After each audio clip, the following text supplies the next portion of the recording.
Rachel Maddow. Welcome to the campaign Asylum, a sanctuary from the spin of election '08.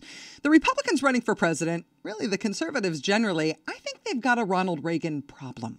What would Ronald Reagan do? I changed my career because of Ronald Reagan. Still, today, I think of him all the time.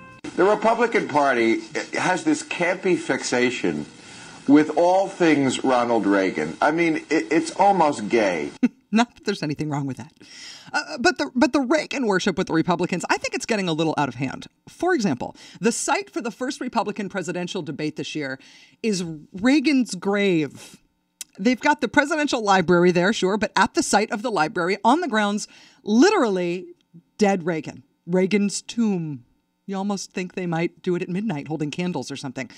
Reagan's tomb, the site for the first Republican debate this year, is in lovely Simi Valley, California, a city also famous as the place where the police officers who beat the hell out of Rodney King were acquitted. Simi Valley also famous for butting up against the ranch where Charles Manson lived with the Manson family. Simi Valley also famous as the place they filmed Poltergeist. They're here. See, there's a certain awkward distance between what they want you to think of with these symbolic choices and what you do think of. They want you to think Simi Valley, Ronald Reagan. I think Simi Valley, Charles Manson. I think Simi Valley, Poltergeist. They're here. They also want you to think, Ronald Reagan, Mount Rushmore. I think Ronald Reagan, Iran-Contra. I think Ronald Reagan, BCCI. I think Ronald Reagan, budget deficit. I think arming Saddam Hussein. I think arming Osama bin Laden. The war on drugs, invading Grenada.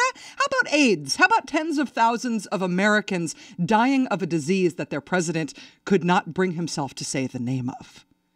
So Republicans, have your first debate in Simi Valley, holding candles around dead Ronald Reagan. But don't think that we're all thinking the same thing when we see you there. I'm Rachel Maddow, making sure the candidates are not running the asylum.